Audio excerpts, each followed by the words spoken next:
Our next guest's latest work could hardly be more timely.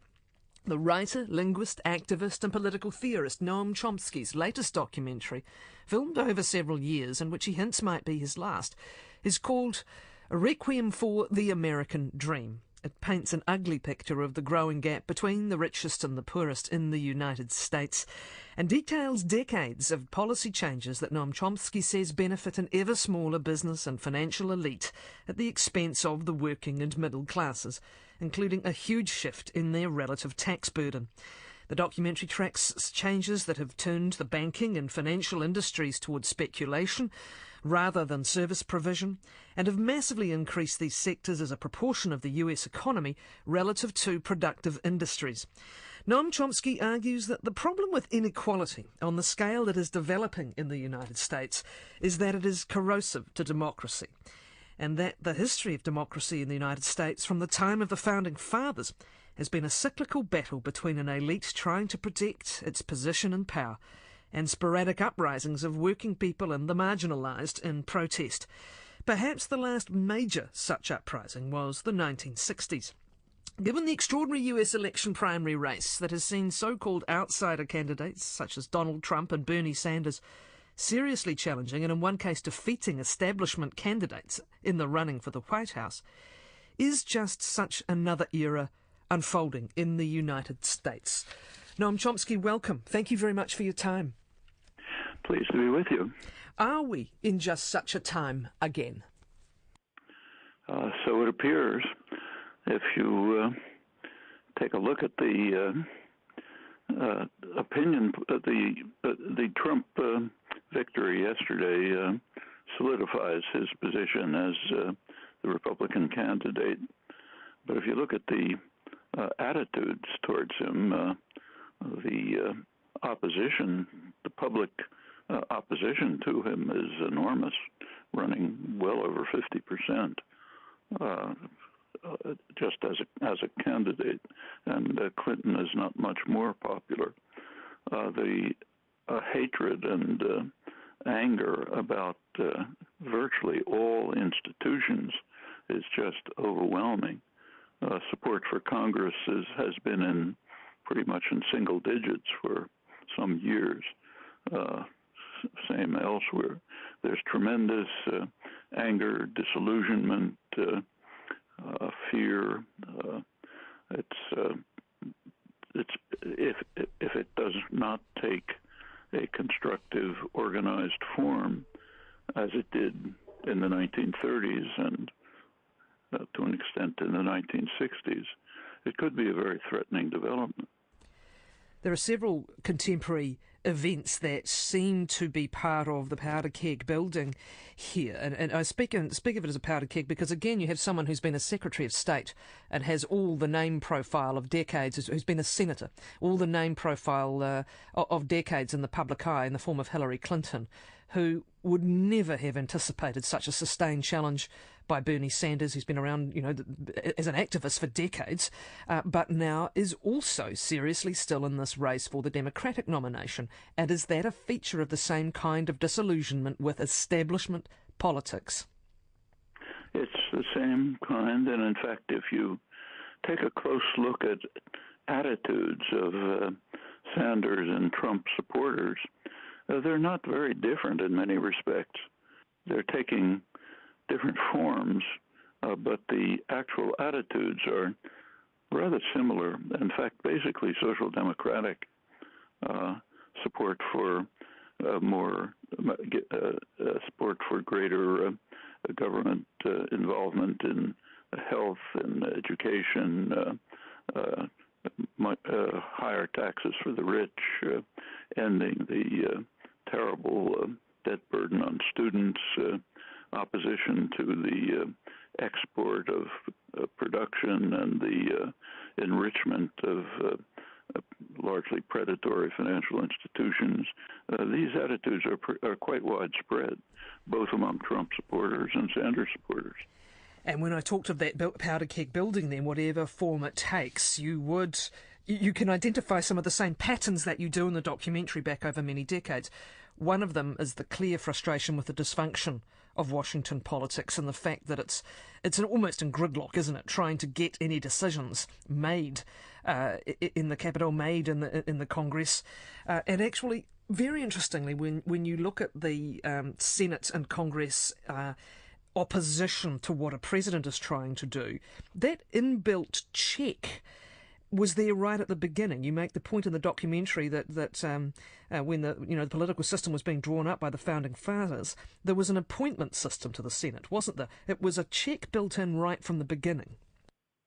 Well, the original framework established by James Madison and others held that, I'm quoting Madison, "Power should be in the hands of the wealth of the nation, the more responsible group of men, those who have a concern for property and its rights, and that a primary goal of government should be to protect the minority of the opulent from the majority." And structuring the system that way, the primary power was actually given to the Senate, which was not, as you say, not elected. The president at that time was more of an administrator. There have been many changes over the years. There's been substantial struggles which have gained far more democratic participation. There's been regressive periods. We happen to be in one now. The dysfunction you mentioned in the government is presented in a little bit of a misleading way. It's one-sided. When Obama was elected, the Republican leadership said, Mitch McConnell, others said straight out that their prime policy will be no, make sure that the country's ungovernable. And that is the source, the primary source of the so-called gridlock and dysfunction. Of course, from the point of view of the public, this looks like the system has collapsed. And to an extent it has, but it's primarily responsibility the fact that the Republican Party shifted so far to the right that they're barely a political party anymore. This is actually recognized by some of their leading intellectuals. The leading political analyst of the American Enterprise Institute, Conservative Institute, Norman Ornstein, described the current Republican Party as a radical insurgency which has abandoned parliamentary politics. And that's not far from true. That's the primary source of the gridlock. But the fact of the matter is that the policies, the Democrats have also moved to the right. Today's Democrats are pretty much what used to be called moderate Republicans. Richard Nixon is actually the last liberal president, if you look at policies. Bernie Sanders is described as radical and extremist. But if you take a look at his policies, they wouldn't have surprised President Eisenhower. Eisenhower famously said that anyone who doesn't accept basic New Deal policies doesn't belong in the American political system. Well, Sanders is basically a New Dealer. You look at his policies, they would have been considered relatively moderate in the 1950s.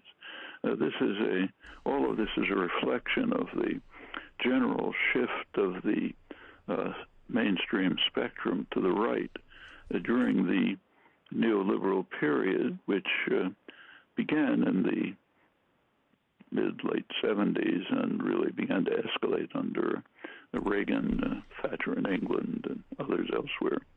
And it has led to somewhat similar outcomes in many different places. So in Europe, for example, the attack on democracy has been harsher than in the United States, and it's leading to the significant decline of the mainstream political parties and organizations, and a sharp rise of opposition at both right and left.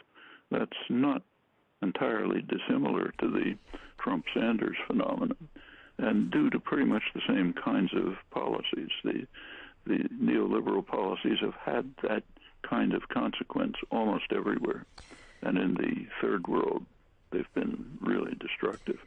But they have led to, for a majority of the population, to near stagnation, often decline in benefits and opportunities, sense of hopelessness for the future. These are and a strong antagonism to established institutions. I'd like to come back to that role of globalism and how much of an inevitable force it was in some ways, particularly given the technological connectedness that we have now. But could we stay, if you wouldn't mind, just stay with US politics at the moment, which is just so timely. And you talked about the Republicans. And is Ted Cruz and others now reaping the price of that policy of blocking everything that the Democratic president tried to do, including the contest he had with his own House Speaker, John Boehner, who can't abide him, over certain policies that Boehner wanted to do deals on? Is this effectively now coming back to bite the party, which does appear to be, certainly its establishment wing, in absolute meltdown? That's quite accurate. In fact, if you look at the last few primaries elections and the primary campaigns, you could see this building up.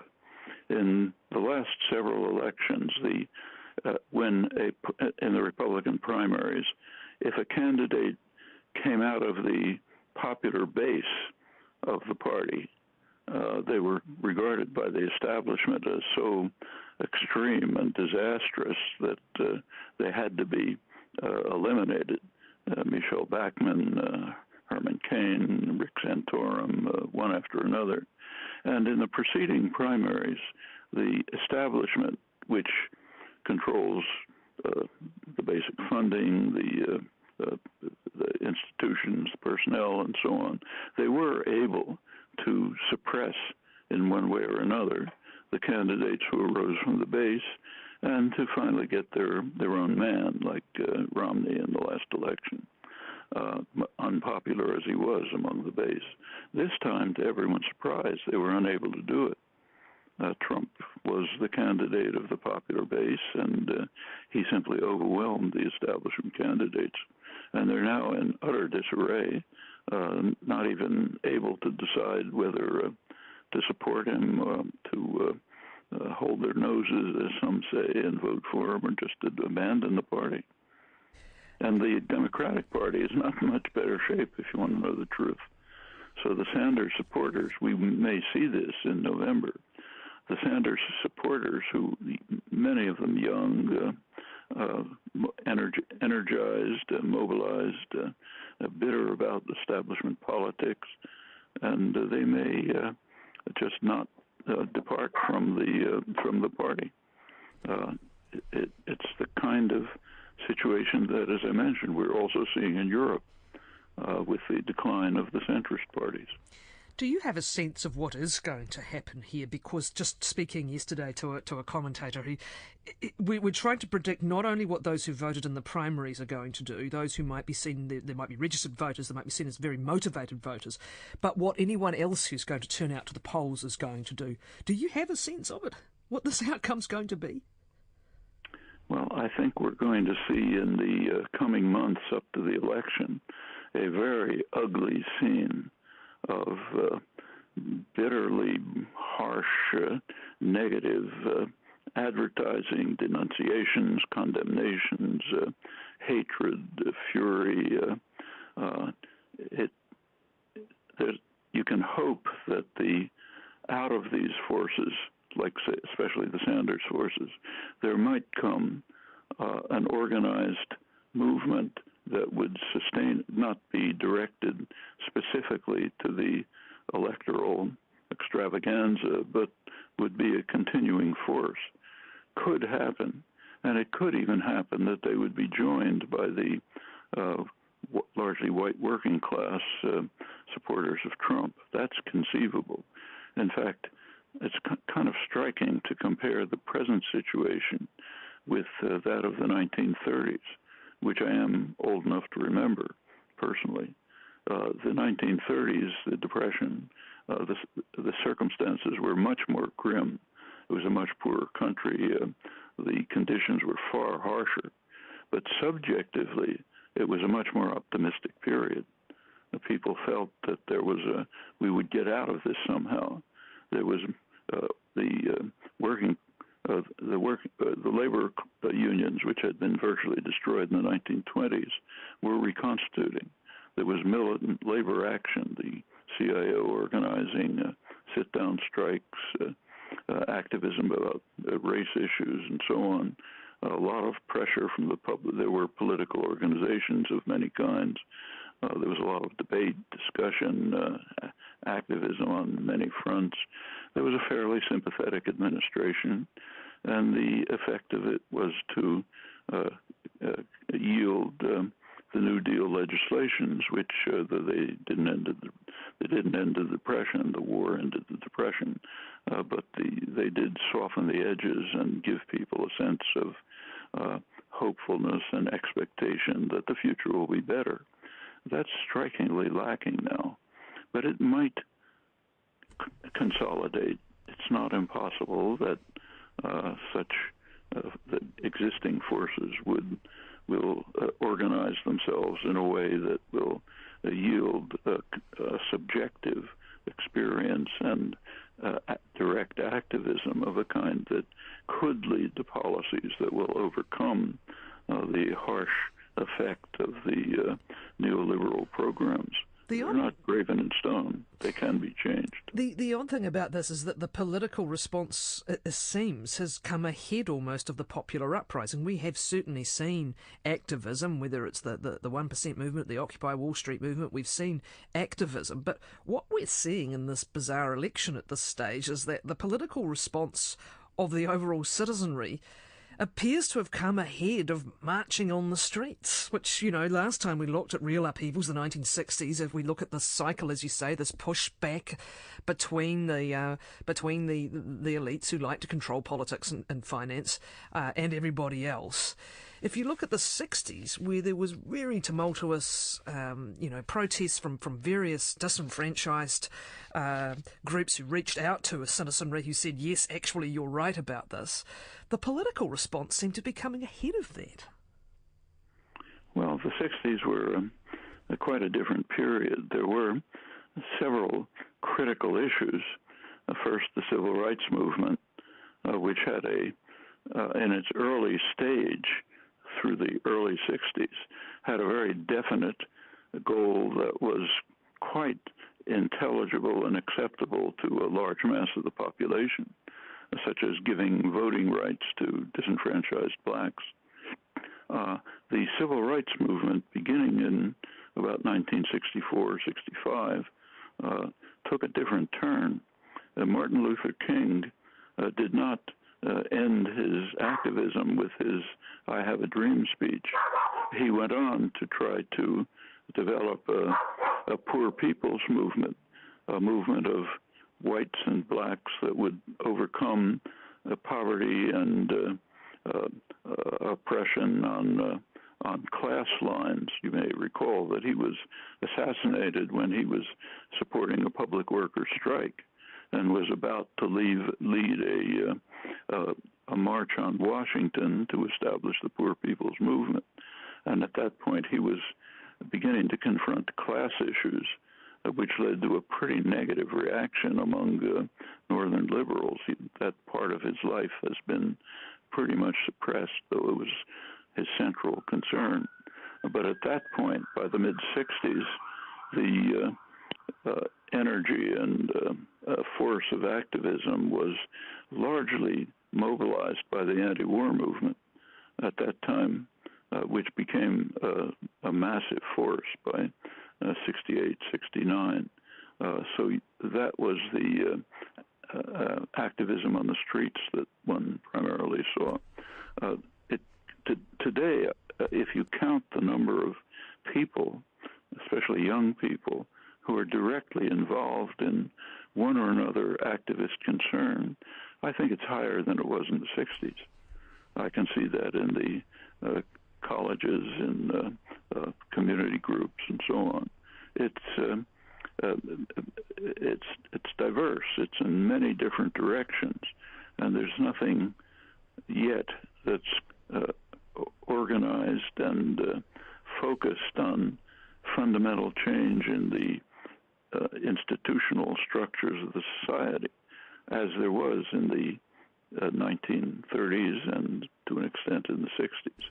But I think that could come. As I mentioned, if you take a look at the attitudes of the by now large majority of the population, including both Sanders and Trump supporters, they do have a kind of a New Deal social democratic character. And that could lead to a revival of the labor movement, exactly as happened in the 30s, militant actions, political organization, but pressure to reverse the harsh political legislative choices of the past generation, and to restore a healthy period of growth with relative equality, as in fact took place in the 1950s and 60s when the New Deal programs were still in force. For example, the financial institutions which you mentioned. In the 1950s and 60s, they were controlled and regulated. There were no financial crises. These began with Ronald Reagan, with deregulation, which actually began under late Carter, much more so under Reagan than beyond. Then you get periodic financial crises, crashes, booms and busts, stagnation, decline for many people. Real male wages, for example, are about at the level of the late 60s. There's been plenty of growth and plenty of increase in wealth, but it's gone into very few hands, remarkably few, very similar to the 1920s, in fact. But that can change, just as it changed in the 30s. In fact, this is what the documentary puts into stark relief, really. It shows how much of the tax burden, the overall tax burden of the country, has been shifted down from the highest earners to the middle and the lower classes, and it's quite stark. And also, as you said, the booms and busts. You had this experience in the 1990s of an expanded time of growth in the United States in the sense that this would carry on. But if there's one thing that has also really shaken up and is feeding into the mood at the moment, it was the 2007-08 GFC, and particularly the bailout of the banks. And this is another interesting part of the documentary, again, that we know, but you just put so many layers of detail behind it, which is that the banks were once servants of business. They were there to oil the wheels of the productive sector, to lend and to be a safe store of money. But what has happened is what you call the financialization of the economy, and I think it's something like 40% of the US economy is now banking, including speculative banking and financial companies. And this, again, especially when those institutions were bailed out by the taxpayer, seems to have built a great anger that is bubbling beneath the surface. Well, the anger is focused on the bailout, which was very prominent and visible. But there's a constant policy of bailout, which is less visible, but is quite significant. For example, there happened to be an IMF study a couple of years ago of the profits of the half a dozen major American banks. And it turns out that their profits relied almost entirely on an implicit government insurance policy, what's known informally as too big to fail. There's a recognition that the government is going to bail them out if they're in trouble. That gives them access to cheap credit, higher inflated credit ratings, incentives to undertake risky, hence in the short term profitable transactions, which may collapse, but it's not their problem. The taxpayer will step in. The total yearly funding from the taxpayer to the banks was estimated by the business press, Bloomberg Business Week, at about $80 billion a year, which is essentially the profits of the banks. Now, that's not directly visible the way the bailouts were, the AIG bailout and others. But it's an indication of the parasitic character and often predatory character of the financial institutions, which have shifted substantially from their role as greasing the productive capacity of the economy, as you said, to speculation, highly complex financial instruments which distribute risk and are allegedly, but in fact quickly are unregulated, a kind of a shadow banking economy which is fundamentally unregulated. And the costs of it ultimately fall on the taxpayer, not only by the regular crises that have taken place since the Reagan years, but also by the constant subsidy, the hidden implicit subsidy from the tacit insurance policy that the government provides. Two observations. I think the ratings agencies actually factor in that in another bust there would be a taxpayer bailout again, which is quite extraordinary. And second observation, you argue this is an abuse of capitalism, that if this were capitalism operating, people would face the direct consequences of their poor investments. It is, in fact, a far more socialistic safety net for a portion of the community.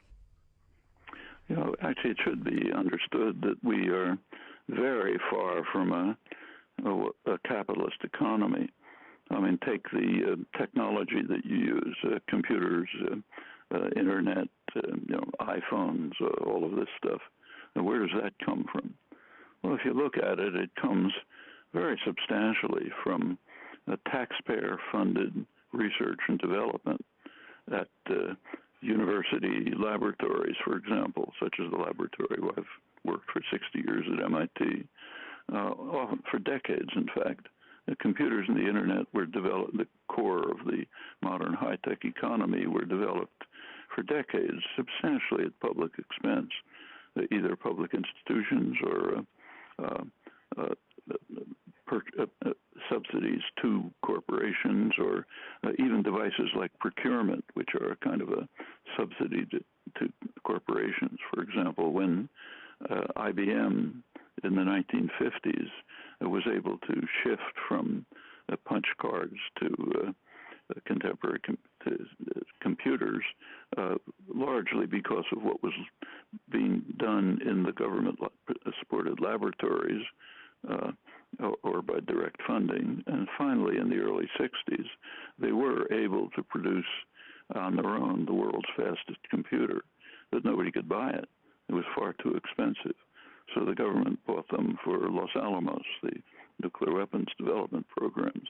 And in fact, even something like procurement is a substantial taxpayer subsidy to the corporate system. Well, if you look at what happened, same with the Internet was in the public sector for several decades before it was privatized under Clinton. What happens is that the public is essentially paying the costs. Profit-making and marketing are handed over to the private sector, but the taxpayer who pays the costs is not getting paid back. In a capitalist system, if you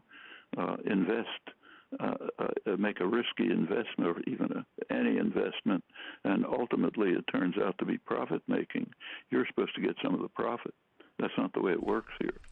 This is a system, and it's the same throughout the industrial societies. It's a system of public subsidy, private gain to a substantial extent, quite remote from capitalism. It's also in stark relief at the moment again, isn't it, when you look at the likes of Facebook and Google and how much spotlight there is now on the paltry tax they pay relative to the massive profits they make, precisely the sort of stuff that's coming out of the Panama Papers at the moment, and again feeding into this sense of frustration. As you say, that not only is there an unequal divide between the very wealthy and those who aren't, which is tolerated to a point, isn't it? But that it is getting extreme in a way that, as you say, is corrosive to democracy. Is it corrosive to democracy, or is what we're seeing at the moment democracy beginning to act? Well, first of all, I don't agree that it's tolerated. It's accepted, but not tolerated. And accepted because people don't know what to do about it. The anger and fear and hatred that you see is an indication of how it's not tolerated, just accepted. As far as democracy is concerned, as inequality grows sharply, democracy almost automatically declines. In fact, you can see this very clearly in the careful studies that are done right in mainstream academic political science of relations between attitudes and policies. It's a pretty straightforward inquiry.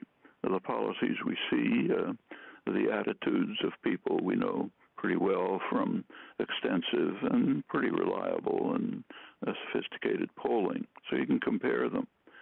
And the results are quite striking.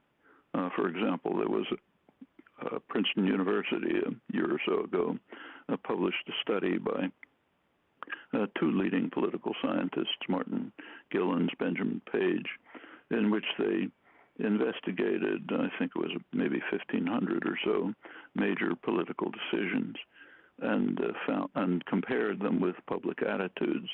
And it turned out that they were uncorrelated with what the public wanted, in fact, contrary to what the public wanted, but conformed very closely to what narrow elites of private concentrations of wealth wanted. And the reasons for that are another study by Martin Gillen's book called Affluence and Influence investigated the attitudes of, considered the population across income, wealth, in the income wealth spectrum, and found that for about the lower 70%, they were effectively disenfranchised in that their own representatives paid essentially no attention to what their attitudes and wishes were. As you move up the spectrum, you get a little more influence. At the very top, policies are essentially made. Actually, campaign funding, which is now a big issue and is a significant factor, is a little bit misunderstood. The campaign funders do not only try to effectively buy the candidates, but they also buy access, which is quite critical. If you are a big funder to some congressman, let's say, you can gain access to that congressman's office and staff, which means that your lobbyists and corporate lawyers will be pretty soon effectively writing the legislation which the congressperson then signs. That happens to a very substantial extent. So these the inequality, the concentration of wealth, the political power that goes along with it, which leads to legislation that carries the cycle forward, it creates a kind of self-supporting cycle leading in the same direction of undermining of democracy. Parallel in Europe, through slightly different mechanisms, is the shift of decision-making away from the public and national parliaments to the bureaucracy in Brussels with the French and German banks looking over their shoulders. That's part of the reason for the extreme disillusionment and anger about collapse of democratic processes in Europe. These kinds of things are happening all over the world, and they are a pretty direct consequence of the neoliberal policies that were initiated pretty much from the 1980s. What does it look like now, though? The American dream that you refer to, you spoke especially of the 50s and 60s, and it's essentially a contract, isn't it? Where someone, works hard, can buy the car, can buy the house, can get their kids educated, can hope for their kids to have a better future than they did. That's sort of the snapshot of the American dream. It was like a deal. It was like a contract, right? But now we are in the 21st century, and it is a globalised world, and the forces of technology are what they are. Our mobility and our desire to travel is what it is as well.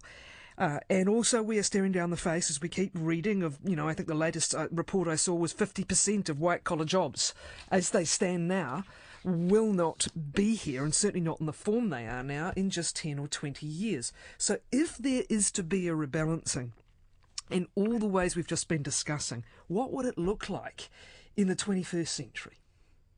That's pretty much up to us. There's nothing inherent in the technology or even in globalization that leads to these outcomes. It's a result of very specific policies that are designed to have these outcomes. So, for example, take the contemporary information technology. It can be used for various purposes. It can be used to increase the concentration of power, surveillance, domination, control, or it can be used to empower people. So let's be quite concrete. A couple of years ago, the Obama administration effectively nationalized the U.S. auto industry. That's the bailout of the auto industry. It was effectively nationalized. There were several choices that were possible then. One choice, the one that was taken, was to restore the industry to its former owners or clones of the former owners, essentially the same ownership management class, and to direct the industry to producing just what it had before, cars and trucks. There was another possibility. The industry could have been handed over to what are called stakeholders, the workforce and the community, to run it themselves, using advanced information technology and other technology to facilitate and expedite this development. And it could have been directed to producing not cars and trucks primarily, but what the country desperately needs, high-speed mass transportation. The United States is very backward by world standards in this respect. I happen to live in Boston. The Boston to New York corridor is one of the most traveled in the world.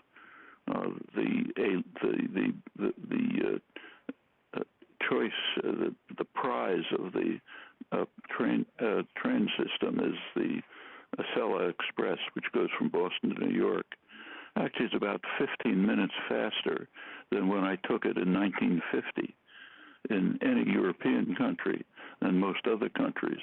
It would take half the time that it takes here, and that's all over the country. Infrastructure is collapsing. There's underfunding of schools, of teachers. Everywhere you look, there's a massive work to be done. There's idle hands who want to do it. There's plenty of resources. The system is not designed to put them together. Now, take this threat that you mentioned, that technology will eliminate jobs. That can be harmful, or it could be a great thing. It would mean that boring, routine jobs would be handed over from people to machines to robots, and people would be freed to undertake creative activity that would be beneficial to themselves and contribute to the community. The technology doesn't care. You can use it either way, and that's true across the board. The same is true of what's called globalization. Just consider the trade agreements that are now being negotiated, the Pacific and Atlantic trade agreements. They could be designed for the benefit of people. They're not. They're designed for the benefit of investors. These are investor rights agreements. They're not trade agreements, except very marginally. That's clear in many respects.